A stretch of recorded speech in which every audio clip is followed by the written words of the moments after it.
Hey guys, it's Ash, and in this video, I want to go over one of the most important strategies of the game, which is counter pushing. Some of you probably already know this, and some of you probably have some idea of this strategy. Anyways, I feel like it's a very important topic to cover, especially for new players or players at the low arenas. Understanding this concept will allow you to win the majority of your battles. So usually new players, when they play a game such as this, their main focus is to stop or counter their opponent's push and then form a push of their own by again loading up a full elixir bar. However, this is not the most ideal way of playing because you're just allowing your opponent to also generate or load up on elixir and then counter your push at the other end.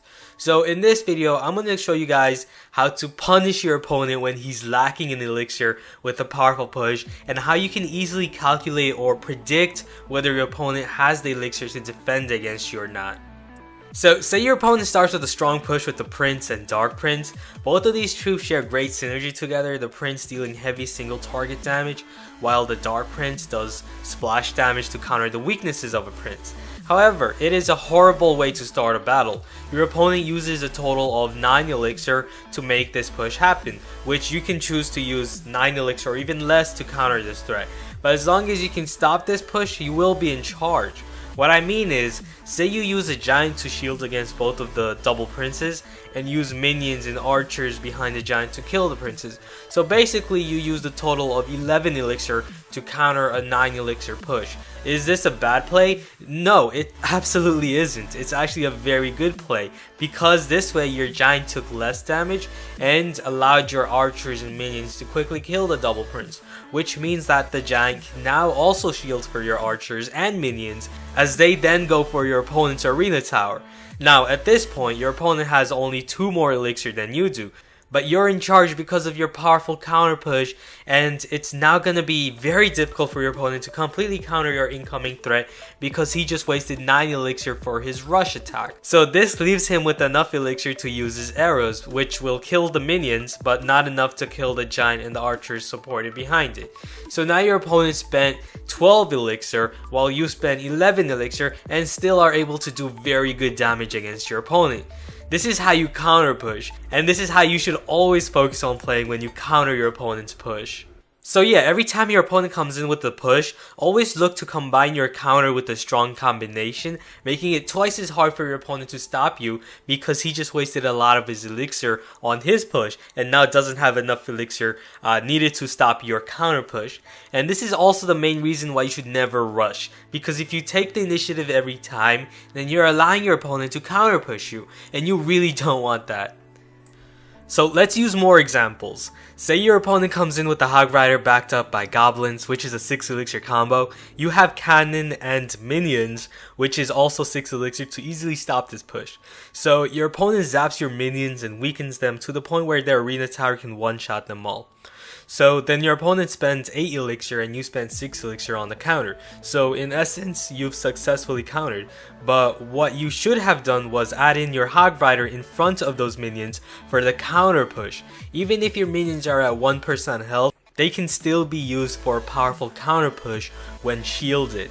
So then if your opponent uses a cannon, he has now spent a total of 11 elixir, while you spent 10 elixir with your cannon, minions, and now Hog Rider, and have complete control.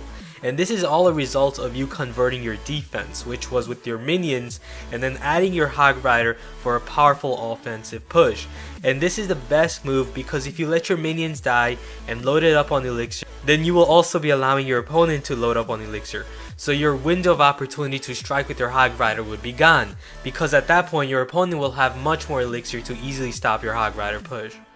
Another example is, say you're behind an elixir and your opponent goes with a powerful combo with the giant backed up by a witch and a musketeer.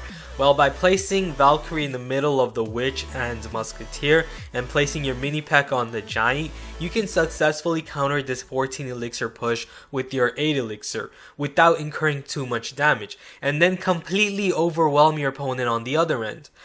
So then of course you want to focus on the counter push. Whenever you're countering, you always want to think counter push. So adding your fire spirits and a zap spell would be an incredible combo with your mini P.E.K.K.A and Valkyrie counter push. And most of the time, it's better to mitigate the damage of your opponent's offensive combo and form a powerful counter push. What I mean is, you don't have to always completely shut down your opponent's push. Sometimes it's better to sacrifice a little health, save your elixir, and focus on the counter push.